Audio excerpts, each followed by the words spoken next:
Hey everyone, so today I will discuss one main topic. In this video, I explain the tale of the ox and the donkey for MA English semester 3rd students. So, this video includes summary, themes, characters. I will explain everything. So, I will discuss in Hindi and English mix so that you can understand better. So, firstly, अगर हम start करते हैं, so this story is about. So, students, let's start.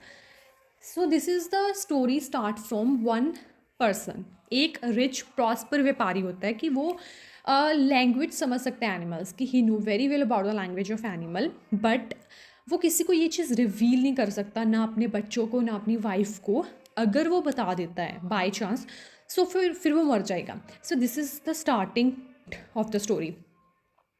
After that इसमें ये है कि वो अपने बच्चों के साथ, अपनी फैमिली के साथ, अपनी वाइफ के साथ अपने घर में रहता है। उसके पास बहुत सारे लाइक जानवर है, बहुत सारे है। इसके लिए उसने बहुत सारे एनिमल्स रखे हुए हैं। सो अपनी फैमिली के साथ एक गांव में रह रहा होता है। After that one day he notice कि वो ना एक दिन अपनी वाइफ के साथ वैसे ही नॉर्मली टाइम स्पेंड कर रहा था, खाना वगैरह खा रहा था। उसने देखा जो डोंकी, क्योंकि ये स्टोरी है ऑक्स एंड डोंकी के बीच में, मतलब बैल और एक गधे के बीच में। सो एक दिन उसने नोटिस किया जो बैल और गधा है वो ना आपस में कोई बात डिस्कस कर रहे हैं।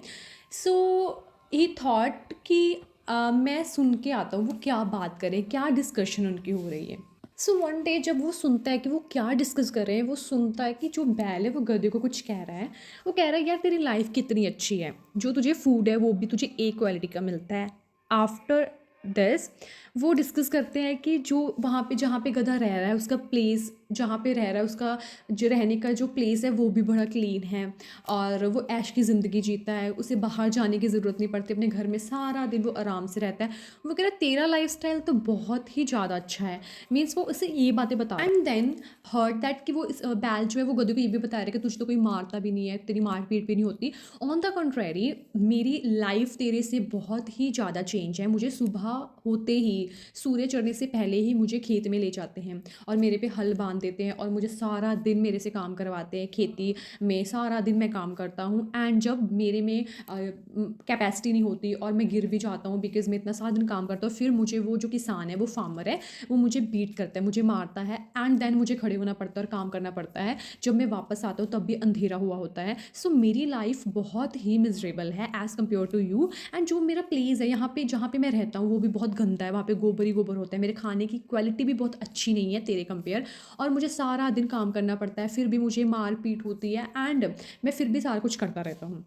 सो दैन उसने सब एक्सप्लेन किया कि मेरा शेल्टर भी बहुत गंदा है, उस पर गोबर होता है, लाइक पानी भी होता है, मुझे वहीं पे ही रहना पड़ता है एट द एंड बिकॉज उसके पास कोई ऑप्शन नहीं है। सो वो उससे एडवाइस ले रहा है कि मैं क्या कर सकता हूँ तेरी लाइफ जीने के लिए। सो दैट टाइम जो गधा है वो उसे एक एडवाइस देता है कि तू ऐसे करना, जब सुबह तुझे किसान फार्मर लेके जाएगा खेत में, खेत जोतने के लिए, सो दैट टाइम तूने क्या करना है, खड़ा होना है, जब खड़े हुआ और फिर गिर जाना है, खड़े होकर गिर जाना है कि उसे लगेगा कि वो ठीक नहीं है, उसे वो बीमार है। So this is a perfect solution for you. And जब वो तुझे खाना देंगे, कोई जैसे खाना तुझे दे रहे हैं वो किसान, तो तूने क्या करना है, वो खाना नहीं है, बस देखना है और खाना नहीं है। एंड जब खेत में जाना है तो भी तूने पहले खड़े होना, थोड़ा सा चलना है फिर गिर जाना है, थोड़ा सा चलना है फिर गिर जाना है। एट दैट पॉइंट सुबह मतलब ऐसे करने से उससे लगेगा तू बीमार है एंड तेरा तुझे काम नहीं करना पड़ेगा। देन फिर जब सुबह होती है तो फिर बैल को किसान लेके जाता है। देन वो वही करता है जो गधे ने उसे एज इट इज़ बताया था। फर्स्टली वो हल के लिए जब उसे लेके जाते हैं खेतों में तो वो थोड़ा सा चलता है, गिर जाता है। उसके बाद किसान उसे बहुत पीटता है कि वो ऐसा क्यों कर रहा है, बट वो ऐसा सारा दिन ऐसे ही करता रहता है, खड़ा होता है फिर गिर जाता है, फिर चलता है थोड़ा सा फिर गिर जाता है। एट द एंड जब रात को वो घर आते हैं तो गधे के अकॉर्डिंग उसे कहा गया था फिर उसने खाना नहीं खाना। वो जब किसान उसे खाना देता है तो वो सूंघता है, उसे छोड़ देता है। एज इट इज़ ही वो गधे के जैसे, गधे ने जो बोला था वो वैसे ही करता है। सो आफ्टर दैट जब कुछ टाइम बाद किसान वापस आते हुए देखता है कि लाइक बैल ने खाना क्यों नहीं खाया। सो वो सोचता है कि शायद ये सच में बीमार हो गया है बिकॉज उसकी टांगें भी बहुत पतली हो गई हैं, पेट फूला फूला सा लग रहा है। सो वो सोचता है कि हाँ शायद सच में जो बैल है वो बीमार हो गया है।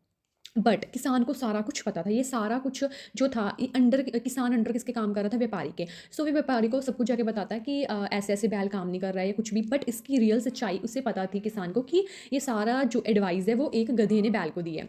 सो वो क्या कहता है व्यापारी को कि हमें अब बैल तो काम नहीं कर रहा है, सो अब हमें क्या करना चाहिए, हम ना गधे को लेके लेके जा सकते हैं बिकॉज वो तो ठीक है। क्योंकि बैल तो बीमार हो गया है, वो खाना भी नहीं खा रहा है और काम भी नहीं अच्छी तरह से कर रहा है, क्योंकि पशु तो कभी भी अपना खाना नहीं छोड़ते। अब वो खाना भी नहीं खा रहा है। सो अगले दिन गधे को खेत में ले जाया जाता है। सुबह गधे को लेके जाते हैं खेत जोतने के लिए। सो द नेक्स्ट पार्ट यहाँ से बिगिन होता है। सो जब सुबह होती है, सूर्य चढ़ने से पहले ही गधे को ले जाते हैं वो खेतों में, और हल जोतने के लिए उसके कंधे पे हल बांध देते हैं और सारा दिन उससे खेतों में काम करवाते हैं। एंड उसे तो आदत है नहीं है, क्योंकि उसे तो उसकी हैबिट बन चुकी है रिलैक्सेशन की, ऐश करने की। फिर इसमें क्या होता है, अब वो थोड़ा सा काम करता है, गिर जाता है, बिकॉज उसे आदत है ही नहीं है उसे। फिर उस दिन किसान उसे भी पीटता है, उसकी पिटाई बहुत होती है। आफ्टर दैट वो सारा दिन काम करता है, खाना पीना नहीं इतना। जब शाम को अंधेरे में वो वापस आता है, एट दैट मोमेंट जो बैल होता है वो बहुत खुश होता है। वो ग्रेटिट्यूड के लिए खड़ा होता है, उसके पास आता है गधे के, कि थैंक यू सो मच कि तूने मेरी हेल्प की और मैंने आज अपना पूरा डे बहुत ही अच्छी तरह से स्पेंड किया, मुझे खाना भी बहुत अच्छा मिला और मैंने पूरा दिन आराम किया। जब वो गधा वापस आता है तो उसके कान लटके हुए हैं, मुंह मुरझाया हुआ है, बिकॉज उसने सारा दिन काम किया, उसकी पिटाई भी हुई, उसे खाना भी नहीं अच्छा मिला। शाम वो सुबह सूर्य चढ़ने से पहले ही चला गया था, शाम हो गई, अंधेरा हो गया, तब वापस आया है। एट दैट मोमेंट वो बहुत ही निराश है, डिसअपॉइंटेड है, बिकॉज उसे पता है कि उसने ही एडवाइस दी थी, अब कुछ भी नहीं हो सकता।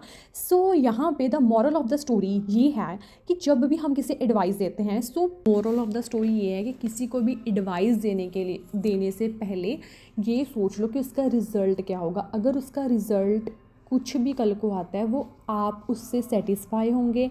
जब आपको वो रिज़ल्ट मिलेगा, आप सेटिस्फाई होंगे। So before giving any advice, make sure you have knowledge of the result of that advice. So advice देने से पहले, so here is the moral of the story कि कभी भी किसी को एडवाइस देनी है, पहले उसे रिज़ल्ट देखो कि जब उसके रिज़ल्ट आएंगे आप भी उसके लिए सेटिस्फैक्ट्री हो, जब आपको वो चीज़ फेस करनी पड़े और सामने वाला भी सेटिस्फाई हो।